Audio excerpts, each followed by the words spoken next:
Hi everyone and welcome to the last event of this semester. Thank you all for coming, and also a big thanks to Stephan Fundiger, who is here and is going to talk about therapy with MDMA. He is a psychologist and psychotherapist and currently has a patient who is undergoing therapy with MDMA, and he's going to talk about that with us. And also I gladly invite you to join us after the talk. We have a little apéro prepared for you. Yes, enjoy.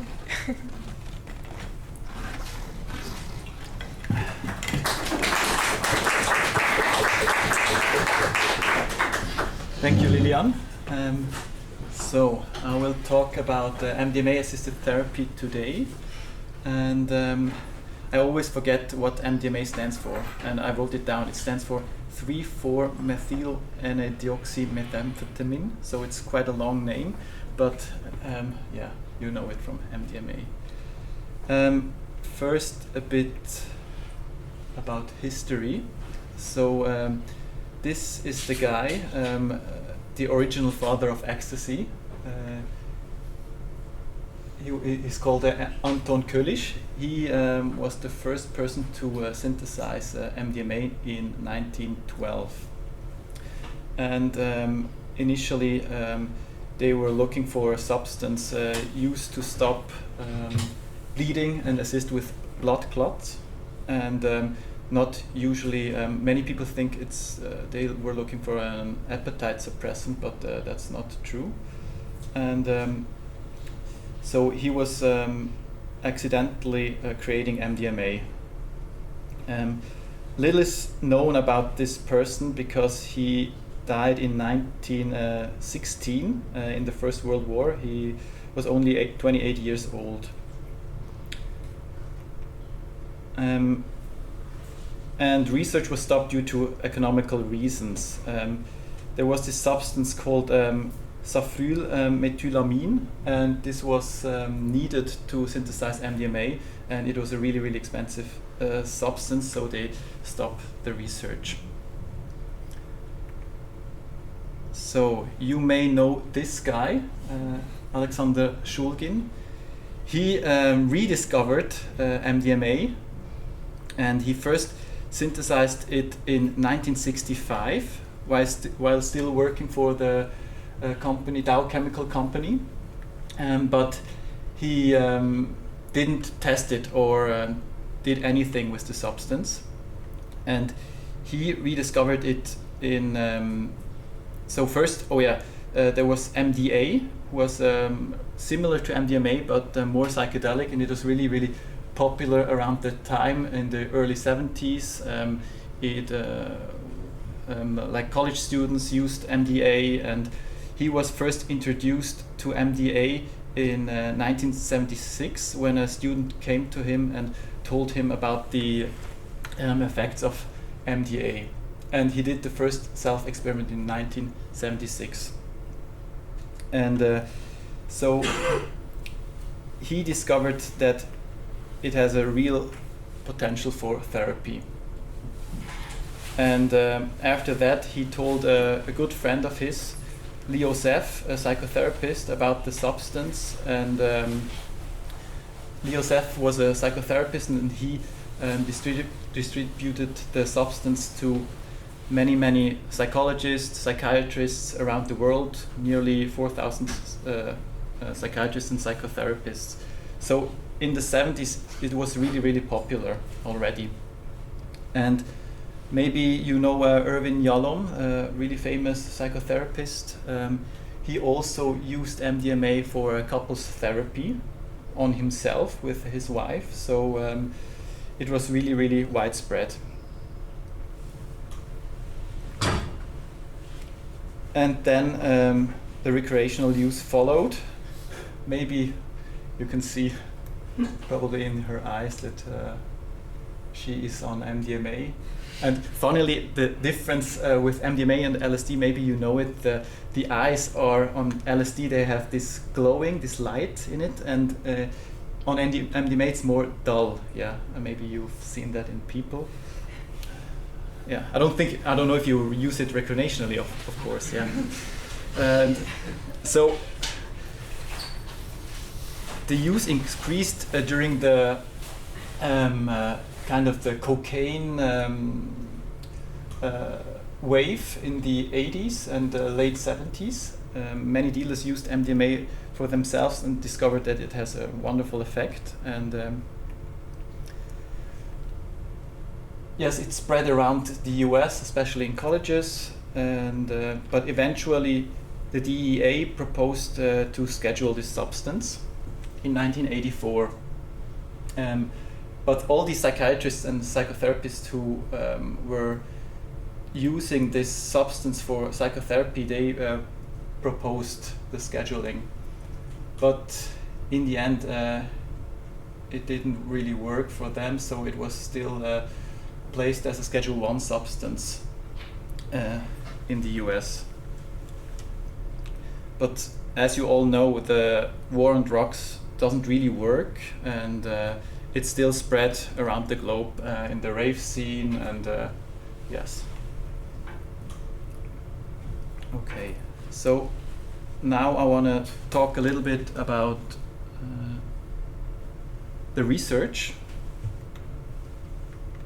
and after that I will focus on the patient I'm currently doing MDMA therapy with. So I think the timeline is really interesting. So when you put in MDMA in PubMed, you see that there is one paper in 1947, there was nothing, and then around the 80s it was a little bit more popular to do research with MDMA, and now you see so many papers. And when you compare it to LSD research, you see that there was a peak around the late 50s, early 60s, and then there was this prohibition time, and where there was only little research, but now there's a peak again. Especially in the US, they didn't really do LSD research, but for, let's say, Switzerland, they did MDMA and LSD research even in the 90s with Franz Vollenweider at the PUC in Zurich.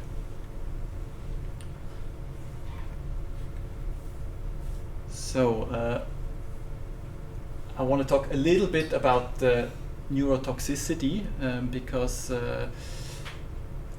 in the end there isn't much data on it. They found neurotoxic effects in mice and rats, but they couldn't reproduce these results in humans. But what we do know is when you use MDMA recreationally, and like a lot, they did research on people who used it hundreds and thousands of times, and there you could see that there was some decline in memory and other cognitive impairments.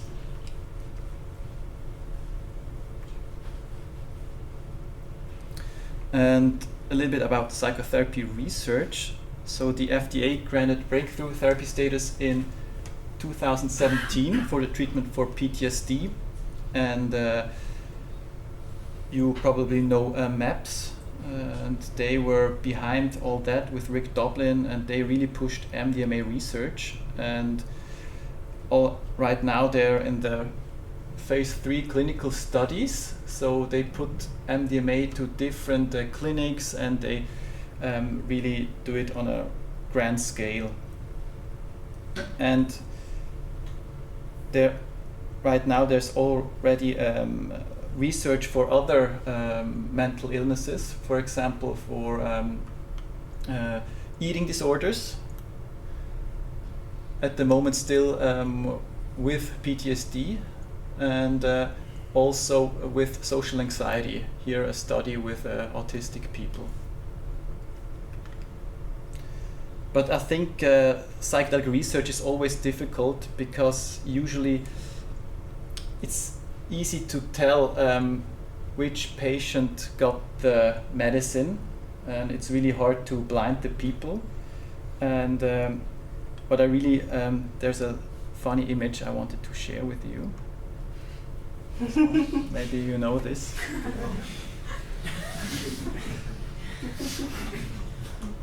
So I think that's the big problem in psychedelic research, that it's hard to find an active placebo that people don't know if they had the substance or not. Okay. Now a little bit about psychedelic-assisted therapy in Switzerland, mainly MDMA-assisted therapy. First, so that's me when I got the first MDMA, legal MDMA. I was so excited and happy to have this officially from the BAG and completely legal, and so that was a really fun moment. And maybe you heard about the compassionate and limited use here in Switzerland.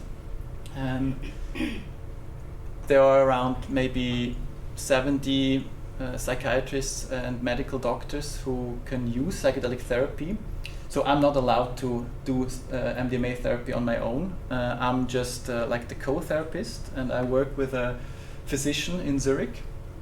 And so a little bit about how to get this MDMA therapy. So there need to be some kind of treatment resistance mental illness. That means that a patient should have tried at least 2 antidepressants, and the patient should have tried several therapies, and at that point you can apply for MDMA or any other psychedelic therapy. So it's not really easy to get this kind of therapy. And right now all the therapists are just overwhelmed by all the people who want to do the psychedelic therapy, because it's all over in the media, and and you get a permit per patient, and only for a year and the substance. After that you have to reapply again. So it's not like that a psychiatrist just has a permit to do psychedelic therapy with every patient. You need to apply for each patient. You can apply for MDMA, LSD, and psilocybin. And usually the application has to be written by a physician, and it should also be a physician from the SÄPT. This is like a big organization of psychiatrists and psychologists who do psychedelic therapy. And yes, there is also cost involved. At the moment it's a big problem, because you are sitting with a patient for maybe 8 to 10 hours, and all the medical doctors, they can't have this, they can't charge the insurance companies, because there is not this tariff to do 8 hours of therapy a day. And also the substance is really, really expensive. For an MDMA session you pay around 300 francs only for the substance. So it's way cheaper to buy it on the streets. So today we will focus on MDMA therapy. So what are the indications for psychedelic therapy, psychedelic-assisted therapy in general? There are many mental illnesses. You can use it for depression, anxiety, panic disorders, phobias, trauma, of course, OCD, substance use disorders, eating disorders, autism, psychosomatic disorders, and pain. And this is for psychedelic therapy, assisted therapy in general. For MDMA-assisted therapy, the indications are more anxiety disorders, especially I would say social phobia, trauma, eating disorders, and autism. I mean, I think it can also be useful for, like, let's say OCD or even depression, but there aren't that many studies on it.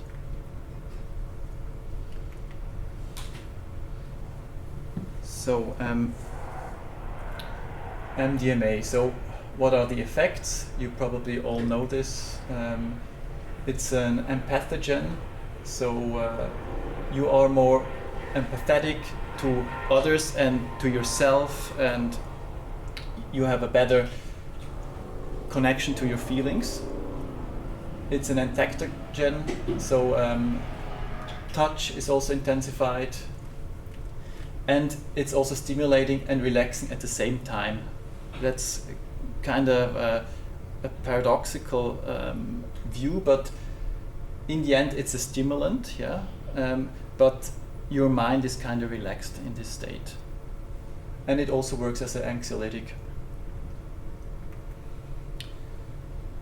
Yes, I told that.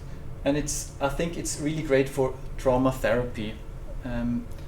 Why is that? Because especially because of the anxiolytic effect. So it helps with the fear, and it helps to face your traumas again and re-experiencing it in a kind of safe way. You have this kind of shell where you feel really safe and secure, and then you can go through these experiences again and kind of rewrite them. And it also helps to be on this, let's say, optimal arousal level, because people with PTSD, they're in this hyper arousal, so they're really agitated and are really anxious, often in kind of a panic mode, or they're really in this hyper arousal. They feel really numb and kind of distant to everything. And with MDMA, you get to this sweet spot where they can really connect with their emotions again. So the setting with the MDMA therapy, that's not our setting, that's from the Johns Hopkins University, that's Bill Richards, and they're doing psilocybin-assisted therapy. But it's similar because it shouldn't look like a sterile clinical setting. It should be a warm setting, a living room setting, where there's a plant there, and to just feel like home. And we worked in an individual setting. We were also two therapists, male and female therapist, and we looked after one patient. And music is also important. I will talk about that a little bit later. And touch is also something really important in the psychedelic-assisted therapy, which I also touch a little bit later. So, and we also used colorful sheets, yeah. So I will talk about this in the different sessions afterwards. Yes, I want to show you this. You probably heard about the set and setting, that this is really, really important in psychedelic therapy. And I have this, I stole this kind from Peter Oehen. He goes a step further than set and setting. He said, okay, there's also not only this set and setting, so there's also the therapist, the sitter, and the substance. And set means the personality, mood, values, intention, everything that makes you you, yeah. That's really, really important for also the patient and also the therapist. So the set of the therapist is also really important for psychedelic therapy. And in the end, it's also the setting is so important. The music, and if you're with people or in an individual setting, and also the integration.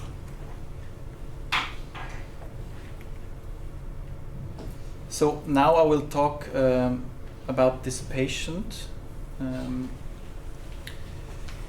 I changed a lot of the contents to protect her identity. So yeah, I'll just start. So she's 40 years old, and she has ADHD, also social anxiety, and oftentimes is in a depressive mood. She also has like this chronic pain, headache, migraine, and also pain in her face. She also has an eating disorder that was, let's say, especially more relevant in the past, but she still had some problem with eating. Also high sensitivity, which comes with the ADHD, and kind of an attachment trauma. She had a younger brother with Down syndrome, and she always had to look out for this little brother, and her parents never had really time for her, and she kind of was on her own and had to fulfill also parental roles.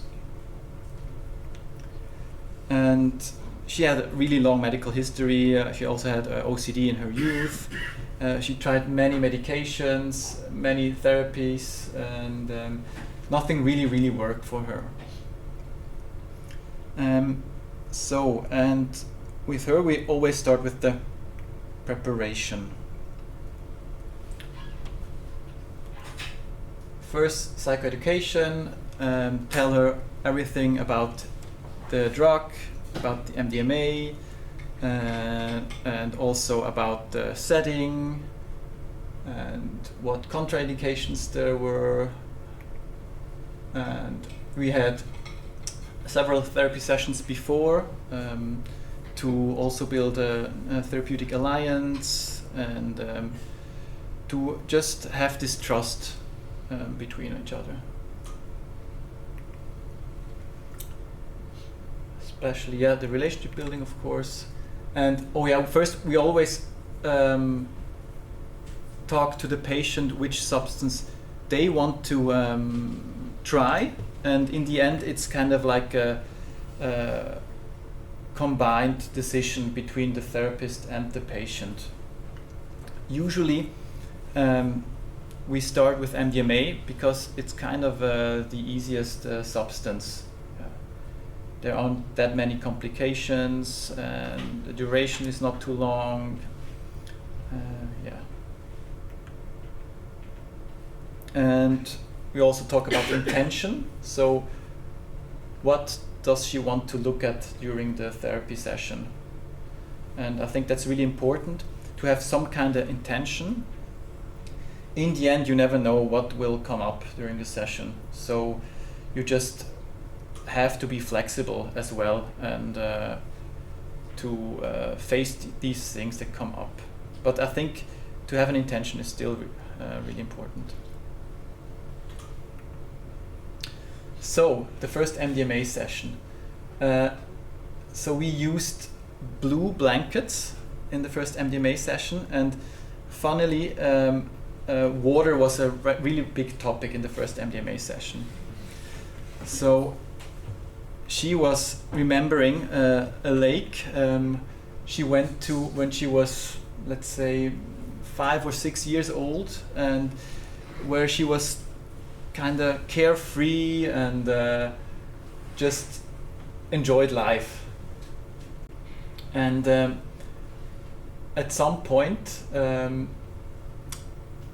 there was this huge black cloud coming towards her, and so I think she has a really great imagination, and the MDMA helped her to create this imagery, this inner imagery, and she saw this huge black cloud, and at first she couldn't tell what it was, And then at some point she realized, oh, that was school, yeah. And for her, school was really traumatizing because she never could fit in, especially with her ADHD.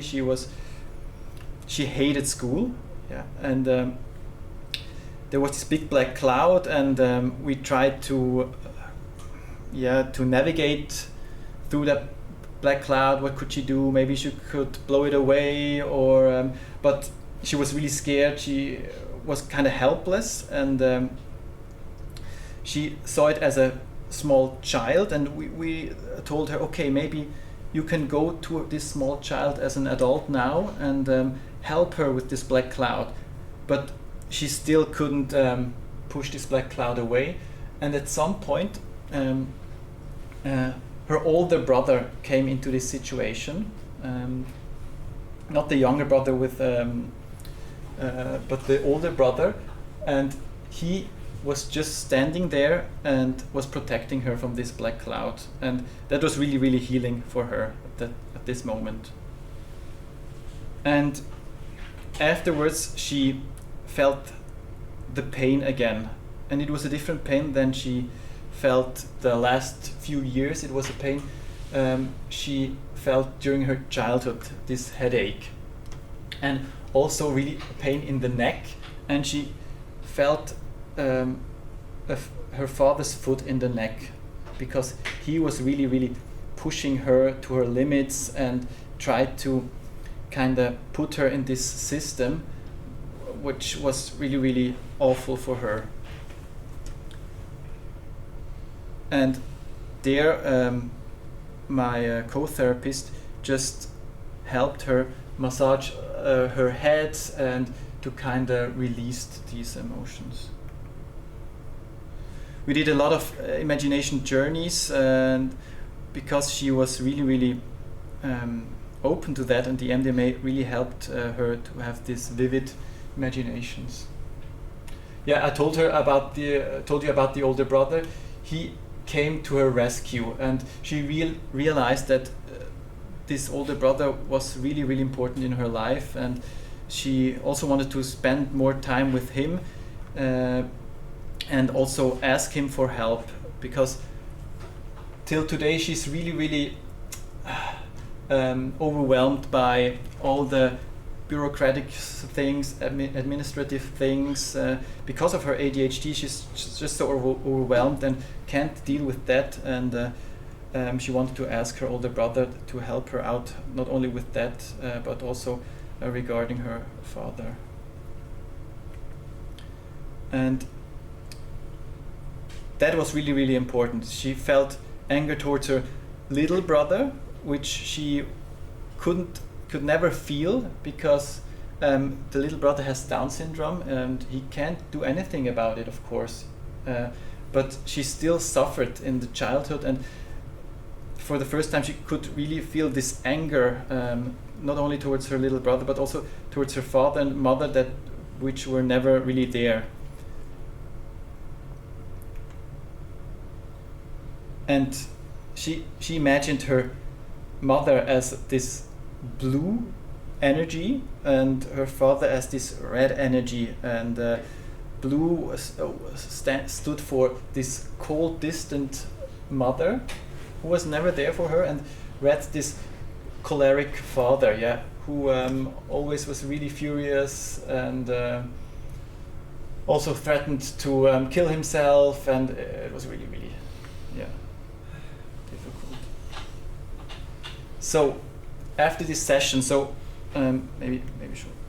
So this session was over 8 hours. So we started at around 10 a.m. and she was there till let's say 7 in the evening.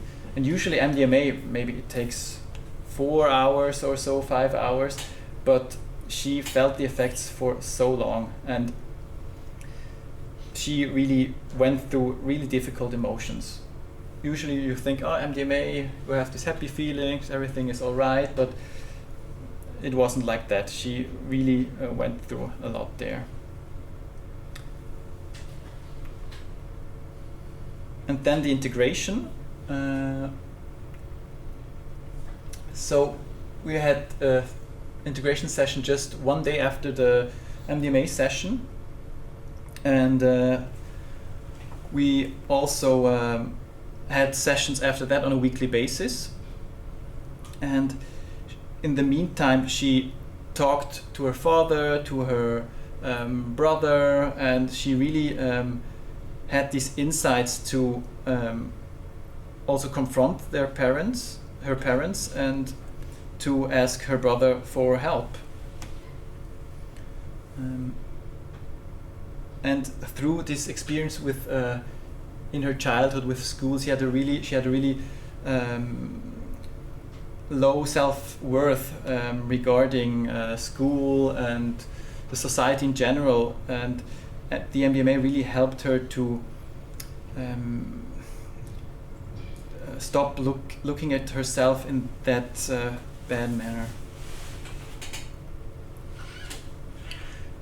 We were always there to if she wanted to call us, of course, and she also had the possibility to attend integration circles,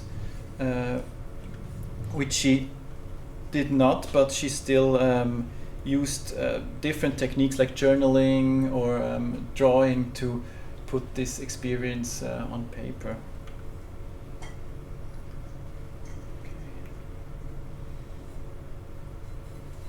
Yes, what also really is helpful to listen to the songs and music again during the after the session to kind of go into these emotions again.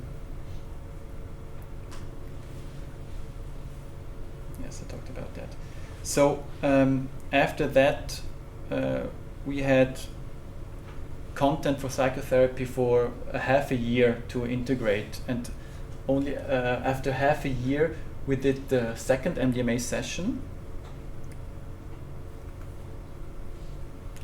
This time we put green sheets on the bed, so it's incredible how much the setting influences the journey. And this time she imagined herself in her grandmother's garden and realized that her grandmother was a huge resource for her when she was a child. She always felt that she was the only one who kind of knew what she was going through. So her grandmother and her, they were really similar.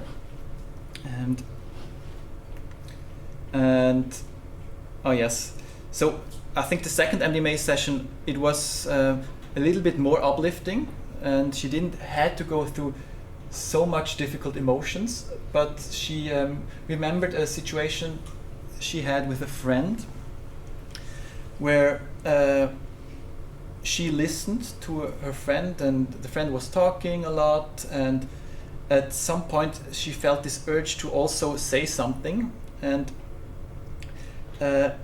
she realized that she often had this urge to say something, to tell a story, but she is so polite and never wanted to talk too much, because her aunt was probably also with ADHD, was the one in the family who just talked too much, and she never wanted to become like her. And she realized that at that time, but she had this, it was kind of she pushed her inner personality away to just be polite, and that's, I think, one part of her symptoms of the pain and as well of the anxiety, that she could never just be herself, right? So I think that's really important. Become who you are. That's also something I really stand for in my psychotherapy praxis. And this time, again, her angry father came up, and we built kind of a blanket fort with her to to have like a safe space and kind of protect herself from this angry father. And that's where she realized that her father was also hitting her, and was just had this kind of this impulse bursts, and yeah, she was really, really scared of that. But the blanket fort helped her, and we also stood by her side, which made her feel secure. And at some point she felt anger towards the whole world, and we had a lot of pillows there, and we told her to express this anger with the pillow and hit on it, and she was still kind of hesitant. So, oh no, I can't do that in front of you, and I feel insecure to do that. And then we tried to, okay, we leave the room a bit and you can do it without us. And then we heard her in the next room just punch in the pillow and scream, and that was a really, really great moment for us. And she told us, okay, if I do this in front of you, I need more MDMA. So, okay, next time. And that's also a fun part. In the end, we always play music, but in the end we also sang together, which was really, really healing for her, and especially for her social anxiety, to sing with us in front of us. That was really wonderful.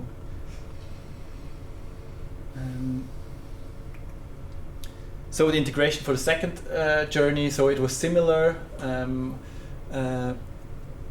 This time she focused more on the drawing, so she drew like this beautiful painting of this garden with her grandmother, and that was really, really beautiful to see.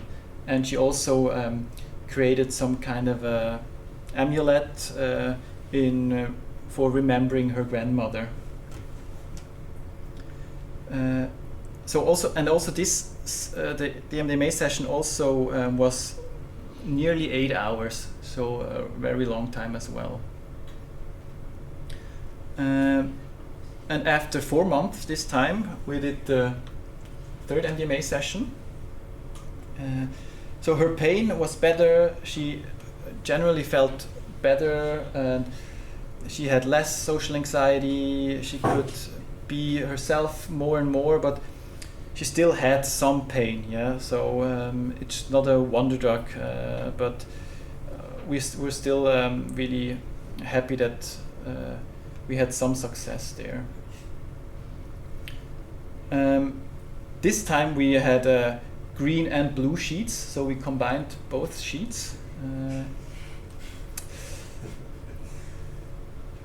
And this session was different from the first two. It was more about letting go. So in the beginning she felt this pain in her face again, but after, let's say, 10 minutes she could just let go of this of her jaw, and she felt really relaxed. In the first session it took about an hour till she felt any effects, and this time in about 10-15 minutes she already felt some effects, so that was also interesting. And so this time the topic of the eating disorder came up, and she felt really, really grateful for her body, and also really sorry for what she did to her body when she was younger. And she apologized to her body and kind of found peace also with her body. And at that time she had a new boyfriend, and she realized that he was such a huge resource, because he was always there for her and accepted her as who she is. Yes, she had this feeling of, I'm good enough, I'm okay, and I want to live in the here and now. And at some point that was interesting. She began to shake. Maybe some of you know the TRE, the tension and trauma releasing exercise, where your body shakes and shakes, and it's kind of like a normal reaction when confronting with trauma. Maybe you know that also animals have this, that they shake when they are being attacked or after an attack from a predator, to help integrate this experience. So she was really shaking a lot, and at first she was kind of afraid. Oh, what is going on? What do we do? And we just told her, just let it happen. And we just sat there with her for maybe half an hour, and just she was just shaking there, and we didn't really talk much. And afterwards, she kind of felt a relief. And there was this cat incident. So we did this MDMA session at the praxis of my physician friend, and there is a cat in this praxis, and she came into the room, and at first the patient said, oh, the cat, oh, how fun, okay, let her be there, and but she kind of realized she didn't want the cat to be there at this in this session, but she had a really tough time to tell us this. But I think through the MDMA she was able to tell us to maybe put the cat away, and we were really, really proud of her that she could tell us that, because she's always so polite and kind of puts the needs of others before herself. And yes, in the end she could see this ball of anger and sadness, and it was really, really impressive how she could describe this ball. And we tried to talk to this ball, to also do this kind of different techniques to go into this ball, to identify with this ball. But in the end, we really couldn't really decipher what this ball of anger and sadness was.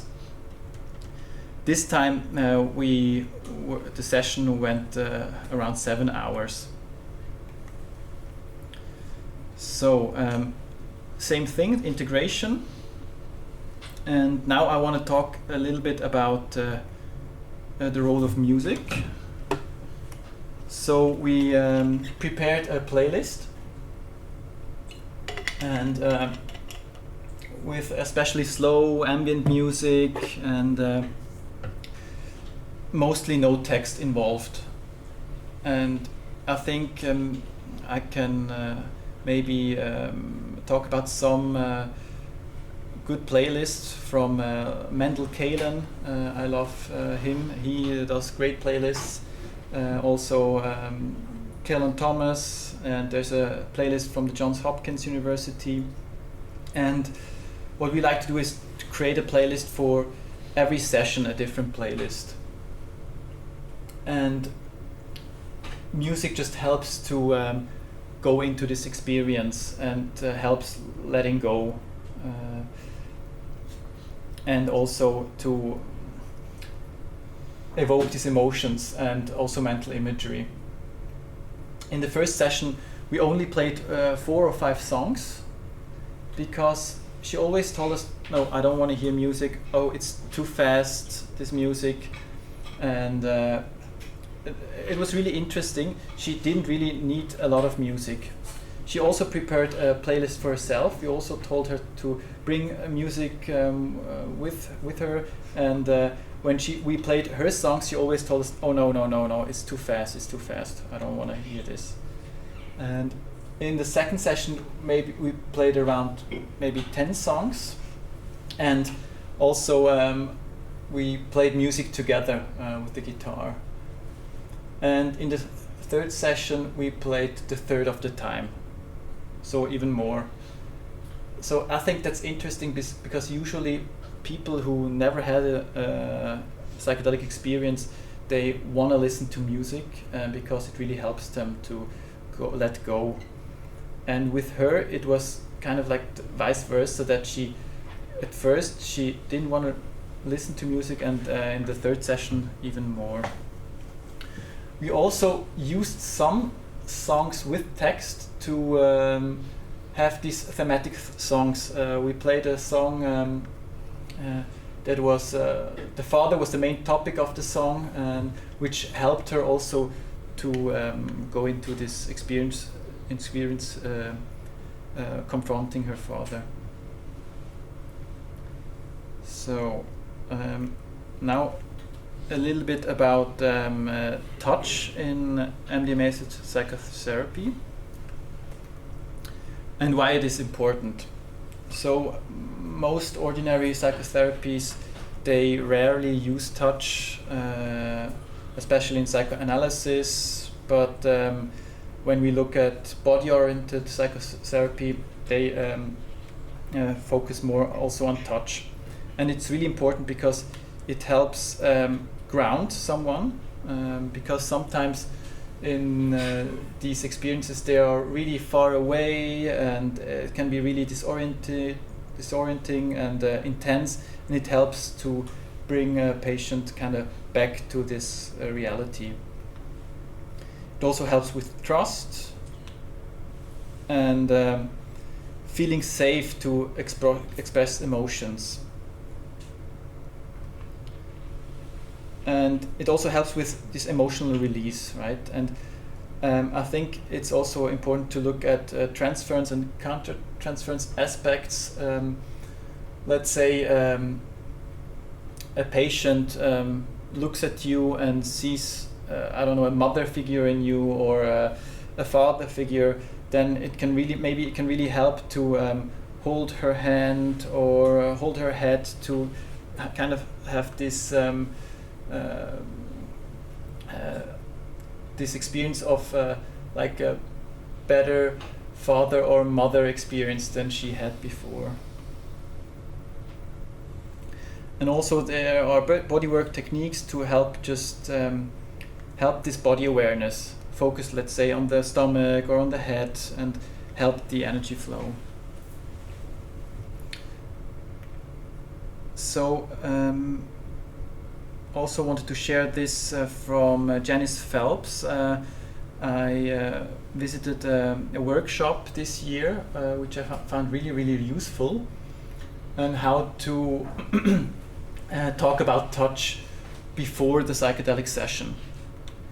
So I think you should kind of explain why touch is important and how you will kind of navigate touch. Okay, that means how, not touch. And so there are different things to remind the patient. Maybe they want to be asked before being touched, right? Or they are the person to ask for touch. Or maybe they allow the therapist to use the clinical judgment to just touch the patient. So there are three different possibilities, and I think it's really important to discuss this beforehand. Also, how withdrawing touch feels, and what to do when you say no first and then yes afterwards. Different touch positions. Maybe you can show it on yourself. Of course, there are taboos, but maybe the shoulder is okay, the head or the hand. And what do we do if she decided I don't want to be touched at all, and during the session she says, okay, I need some kind of touch. How do we deal with this situation? And yeah, you can also sign an informed consent. Yeah. Most important, I think, is it's always about the intention of the touch. And if you kind of want to support her, then the patient realizes that it's a supportive touch.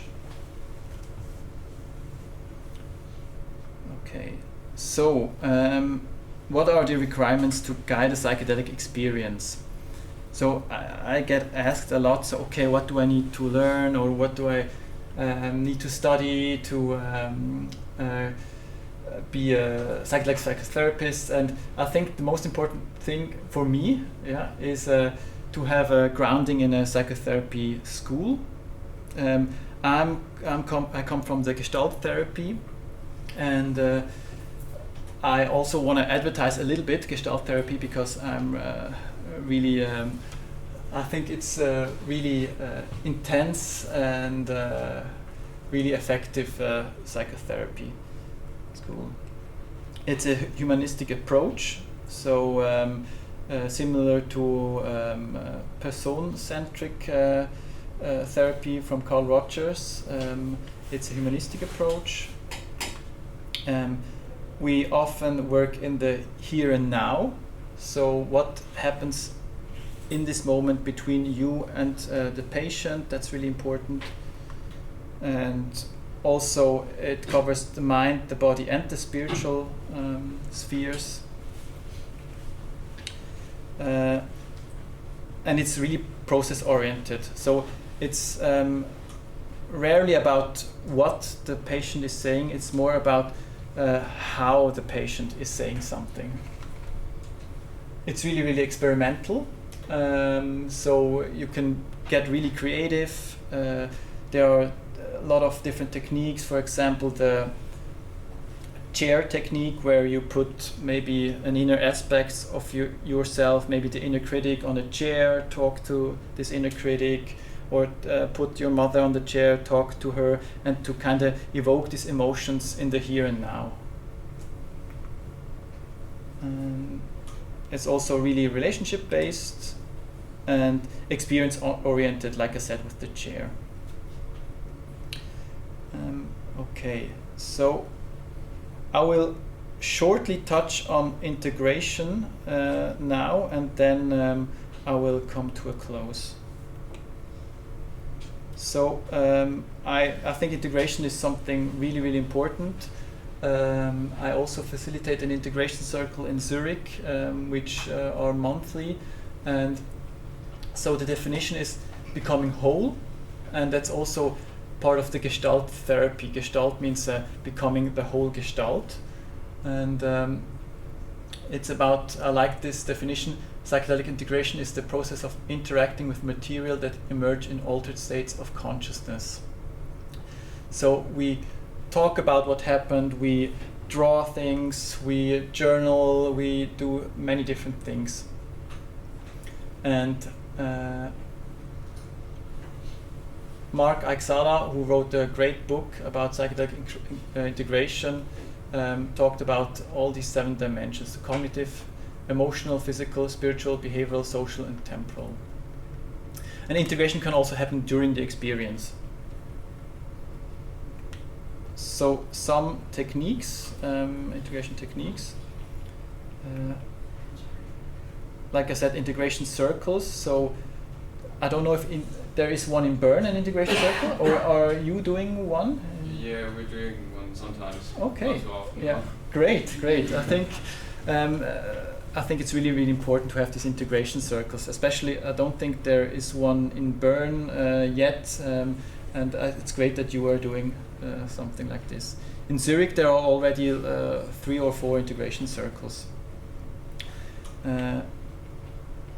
Of course, psychotherapy is important. Journaling, drawing, let's say mandalas, also working with stories, narratives, and finding your expression in an artistic way. And also important is building some kind of bridge to the experience you had. Maybe listening to the music you listened during the experience, the patient just built some kind of amulet that reminds her of her grandmother, all these things. Okay, integration circles.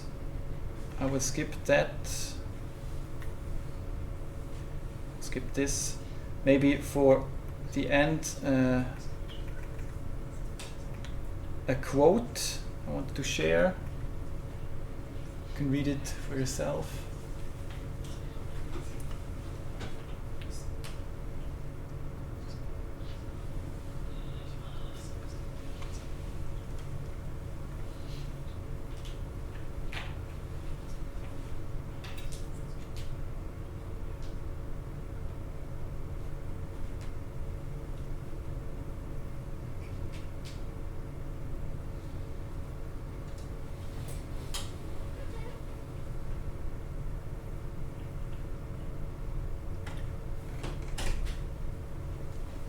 So maybe a last question for you.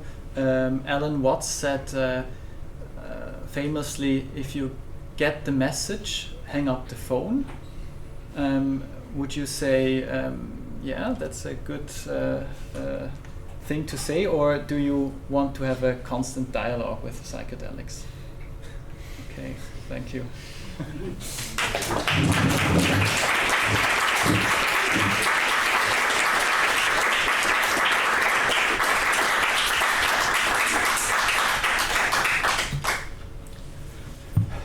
I think there's room for questions now.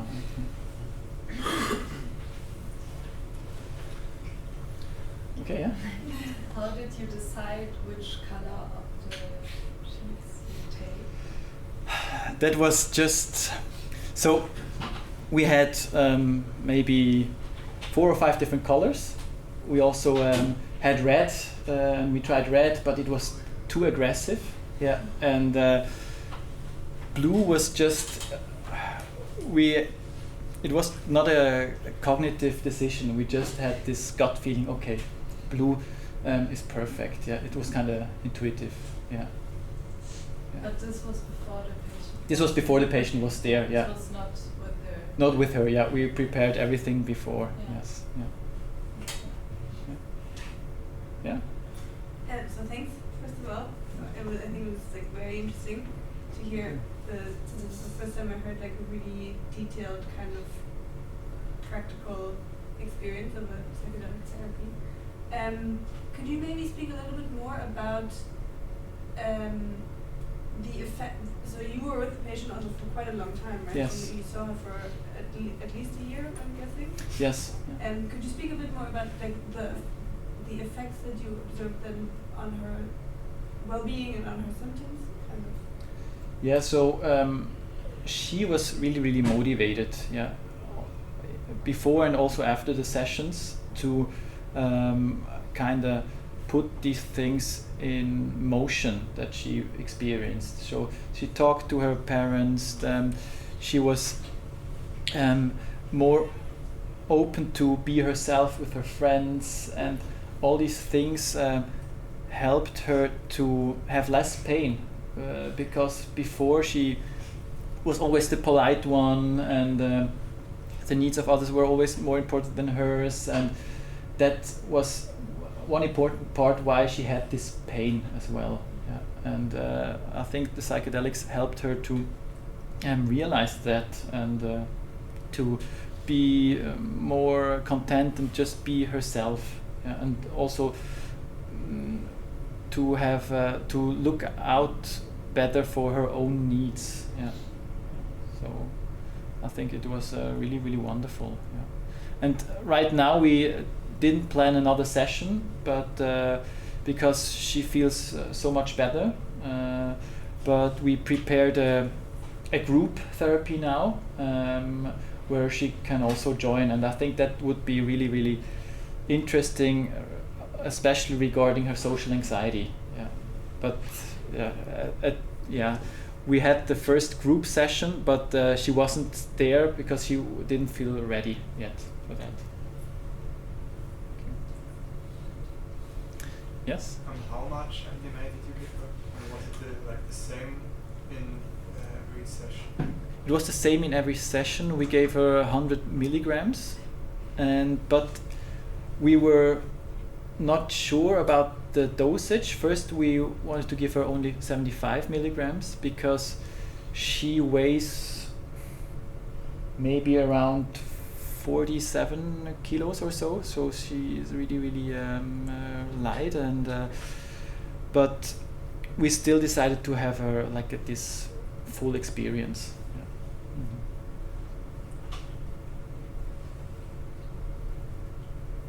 Yeah. Were there moments in the sessions where you yourself, or your co-therapist, were nervous? For example, when she starts shaking, you're like, a lot going on. What are we supposed to do? Were there kind of those moments, or was it like more or less? Not really. Not regarding the shaking. Because she was shaking just a little bit, yeah.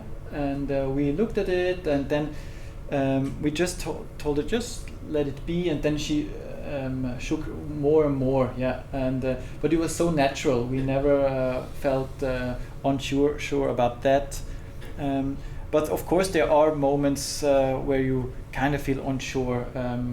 I think after the second session, she really had a headache after the MDMA session, and we weren't sure. So, okay. Was it really maybe the pain is coming back, or is it only about because she had like a tough time, or is it because of the MDMA?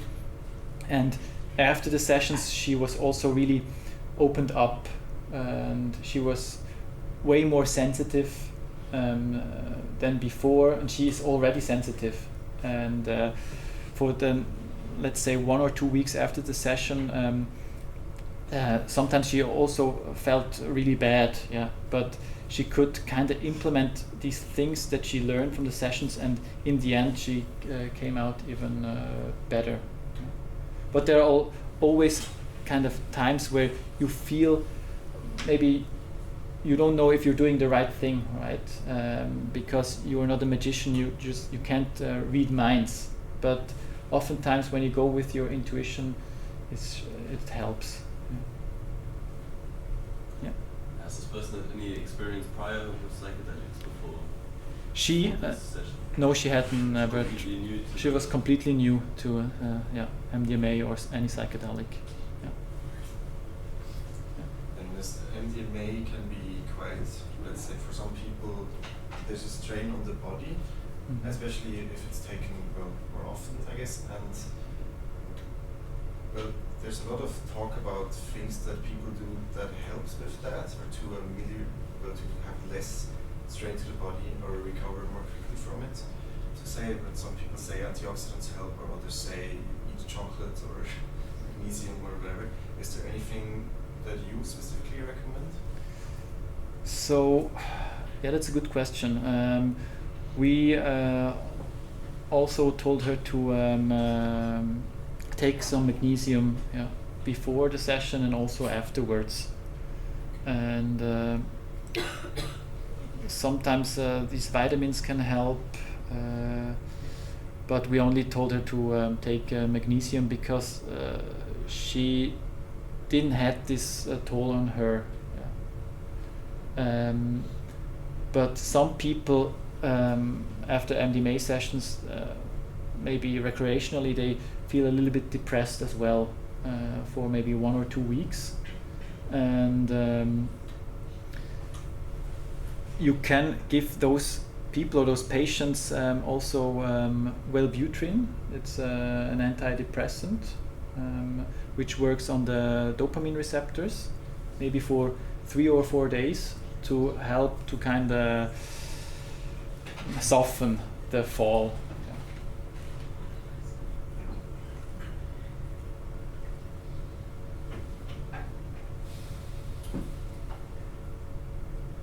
Okay, yeah. I have some questions about, did you know the patient already before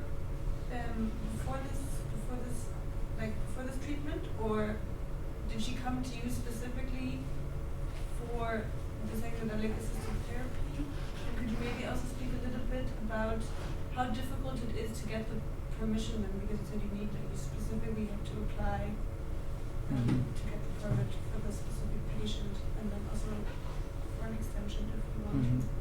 So she was a patient of my friend, and she was in psychotherapy maybe for half a year there, and I met her maybe 3 months before the session, and then we kind of build some kind of relationship, and so I was there maybe 3 or 4 sessions before the MDMA sessions, and 3 or 4 sessions after the MDMA session, and in between she did psychotherapy with my physician friend.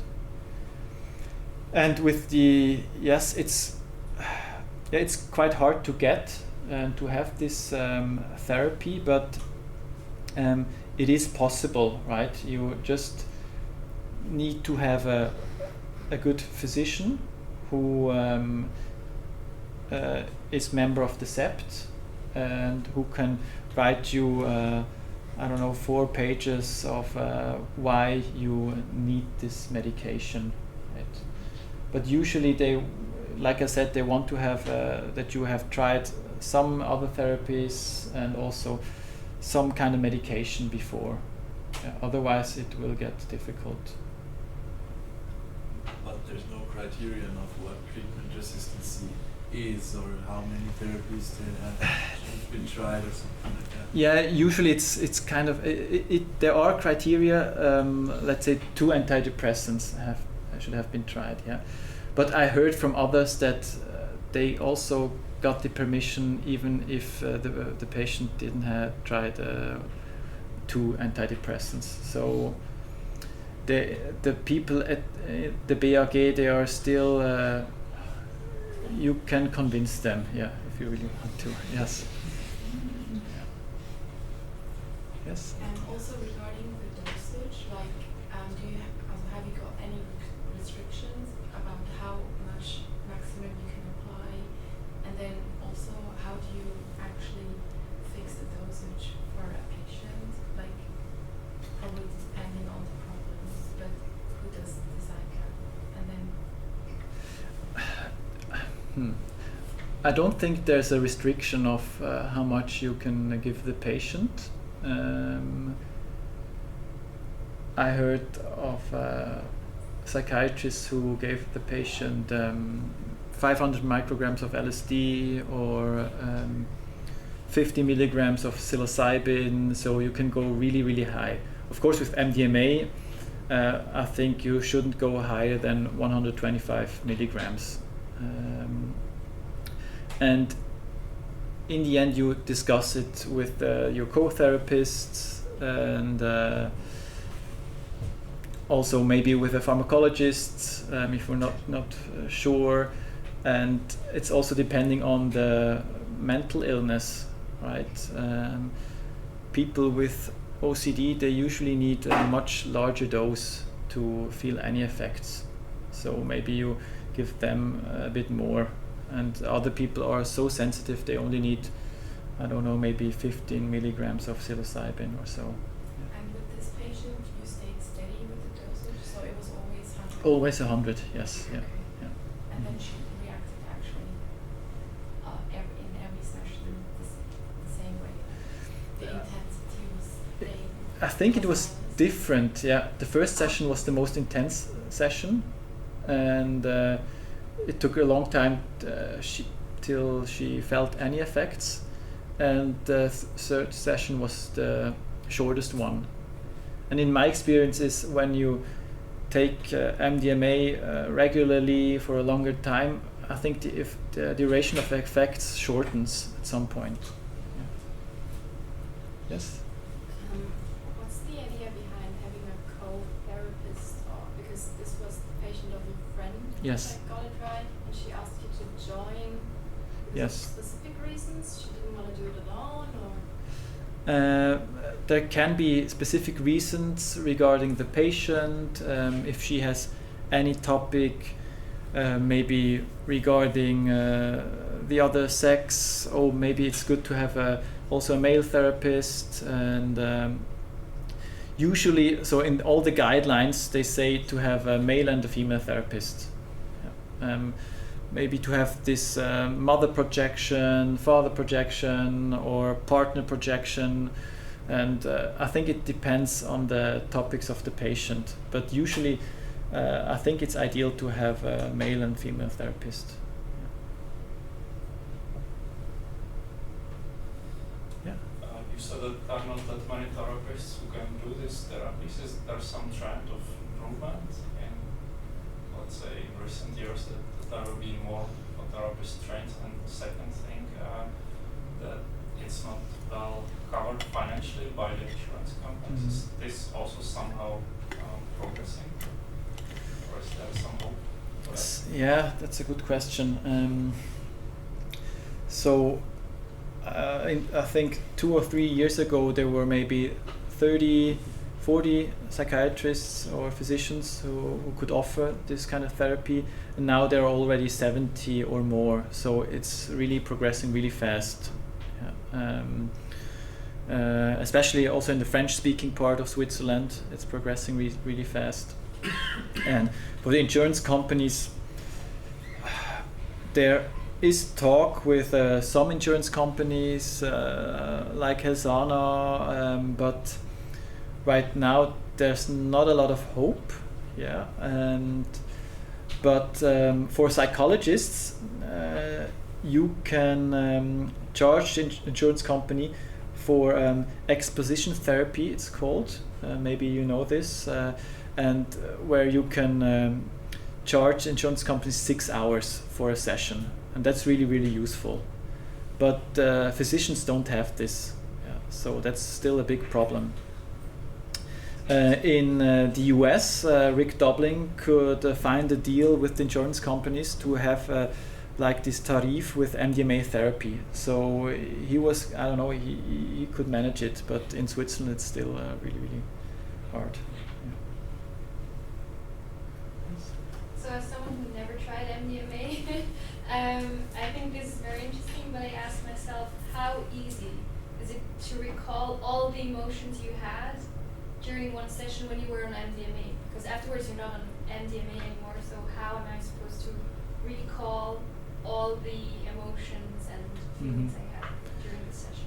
You can't recall all the emotions you had during the sessions, but that's why integration is so important, to go back with the music, listen to the same songs again, to dive into this experience again, or the next day write down the things you experienced, or maybe if words are not enough, usually they're not enough, you can maybe draw something and just do anything that helps you to remind you of this session. But in the end you can't remember every emotion you went through. Yeah. Yes. So for example, if it gets to be used more often in therapy, is it supposed to be more of a thing? For example, if you have a person that doesn't react well to therapy, is it supposed to be used as a catalyst? So in short term, for example, just use, like you use it for 3 sessions, I guess? Or is it supposed to be like something you use for a longer period of time, for example, before maybe once every half a year for a longer term, like 5 years or something like that, to get a longer effect from it? What would be the goal? So I think it's good to use it on a longer term, and there are different kind of styles. There's this psycholytic style of therapy where they use, let's say, not that big of a dose, but use it more often and for a longer period. In the US, they tend to use higher doses and even less, maybe once every half a year or once a year, and then maybe 2 or 3 sessions and it's over. In Switzerland, they maybe take 10, 15 sessions maybe through 4, 5 years or so. And in my opinion, it should be a first-line medication, but that's probably not realistic. I think a patient should have the right to use MDMA before he tried antidepressants. But I think that's not really realistic. And I think MDMA is also great for couples therapy. So at one point, my dream is to also have counsel couples with MDMA. I think that's a beautiful thing. Do you know any differences between taking classic antidepressants and MDMA in terms of side effects long term? So what do you mean, the side effects of antidepressants, or yeah, in general? Long-term use of antidepressants and long-term use of MDMA in the therapy setting. Do you know any pros and cons of side effects? So I think there are a lot of side effects with antidepressants, and most of all this emotional blunting, that you kind of feel distant to your emotions. I think with severe depression it really helps, but with mild depressions I think it's not really useful, because you're not in touch with your emotions, or you feel distant to it. And there are so many side effects with your libido, with with you have a dry mouth, maybe you have this brain zaps. So there are so many side effects, but it's so individual. And for some people it's really helpful, for others not so helpful. With MDMA, if you use it in a therapy, in therapy sessions and not recreationally, and maybe let's say twice a year or so, I think there are not a lot of risks to it. But there aren't a lot of studies for that. What would be the potential risks? For MDMA? Yeah. So I told you before that when you use it a lot, then there can be some cognitive impairment, and also risks to your damage to your memory. And but for that you need to use it a lot, maybe hundreds or thousands of times. Maybe some old school ravers who used it, I don't know, every weekend for 20 years, they have this cognitive impairment. But it's still a stimulant, right? So during a session you can maybe get panicky, or your limbs get cold, all these things that are typical for stimulants. So there are maybe some risks involved, but in general there are really, really low risks. Also for addiction, I worked also in a clinic with substance use disorders, and we only had one case where someone came because he took too much MDMA, and he took it maybe for a week or a week and a half on a daily basis. Yeah, and but he didn't feel any effects anymore, because you really need to have some kind of a pause, a break between the MDMA sessions, ideally at least 3 months, to kind of recharge your serotonin. But I think there are not too many risks when it's been used in a safe setting. Because when you use it recreationally, usually you don't know what's inside, right? If you don't test the substance. So there's also this risk involved.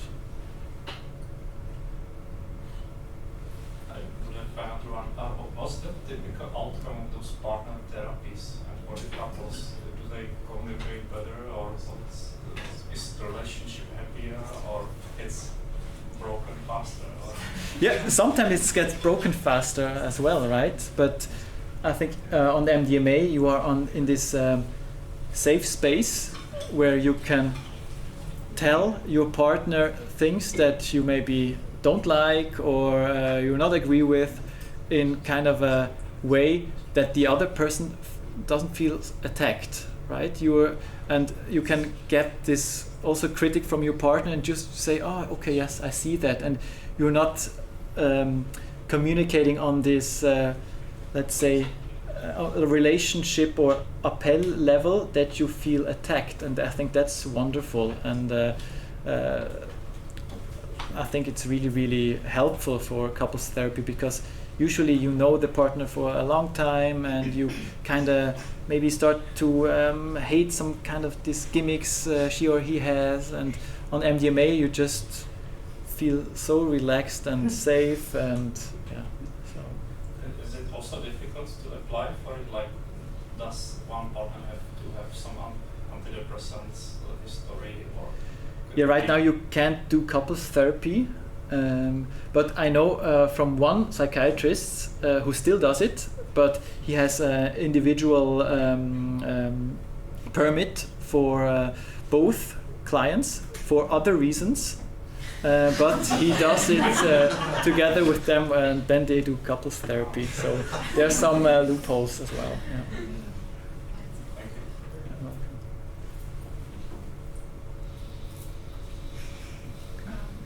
This one has to have tried the journey themselves in order to guide someone else?